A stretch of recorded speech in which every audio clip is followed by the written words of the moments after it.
My name is Chris Holton Zablonsky, and it is my great joy and privilege to serve you as your minister. This is The Summer Day by Mary Oliver. Who made the world?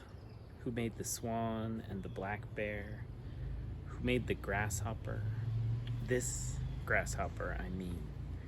The one who has flung herself out of the grass, the one who is eating sugar out of my hand, who is moving her jaws back and forth instead of up and down, who is gazing around with her enormous, complicated eyes. Now she lifts her pale forearms and thoroughly washes her face. Now she snaps her wings open and floats away. I don't know exactly what prayer is. I do know how to pay attention, how to fall down into the grass, how to kneel down in the grass, how to be idle and blessed, how to stroll through the fields, which is what I have been doing all day. Tell me, what else should I have done? Doesn't everything die at last and too soon? Tell me, what is it you plan to do with your one wild and precious life? This has long been a favorite poem of mine for lots of reasons, probably the biggest when she says, "This grasshopper, I mean." And what I so love about the poem, about the "this grasshopper," is that I have found this particularity, this paying attention, this return to the moment, to what is, to be some of the very best medicine, some of the key to getting through. And I mention it today especially because, as many of you know, we have been exploring the 6 sources of Unitarian Universalism this summer. We are this week diving into one of my favorites, wisdom from the world's religions, which inspire us in our ethical and spiritual life. On Sunday, we'll be hearing from James West, one of the leaders of our Monday night meditation group. Like James, and like so many Unitarian Universalists, I have been inspired and guided by Buddhism and by Buddhist practice for more than half of my life. When I was in college and already on the path to UU ministry, there was a religious studies school where I was, and it was wonderful. So I decided to study world religions. And I was blessed with many incredible professors, one in particular whose area of expertise was Taoism. After getting to know her a bit and taking many of her classes, she told me of her own spiritual practice, Vipassana meditation, a school of Buddhism. She told me about a meditation center in Western Mass where I could do a 10-day silent retreat and learn to meditate. I was 19 and it sounded like a great idea, and I did love it.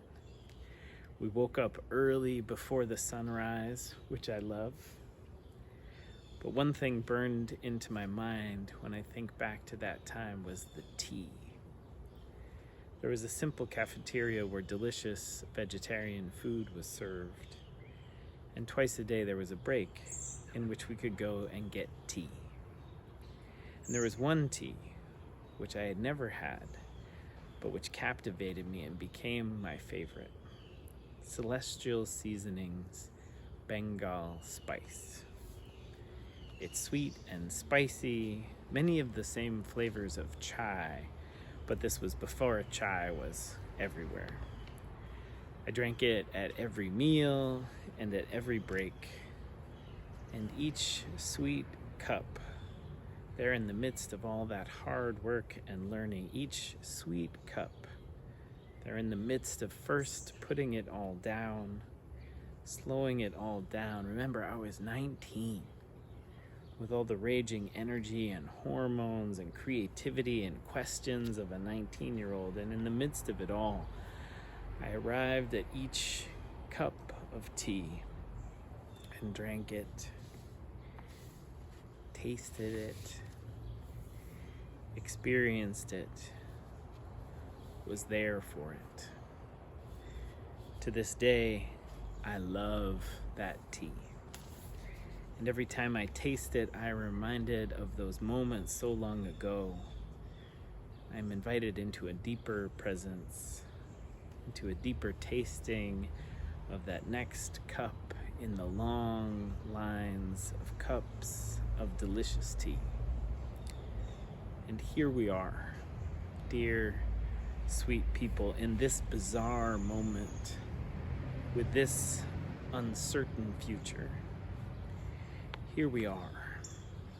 And my prayer for you all, for us all, is for attention, is for moments of fullness and presence in the beautiful parts and in the difficult parts.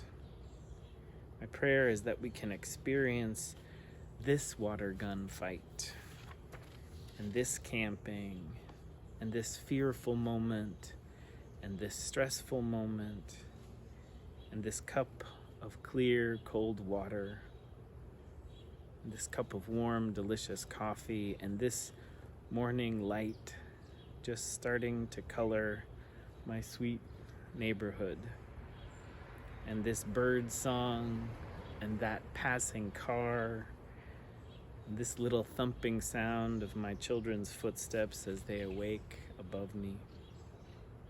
It's always amazing to me that such loud noises can come from such little bodies.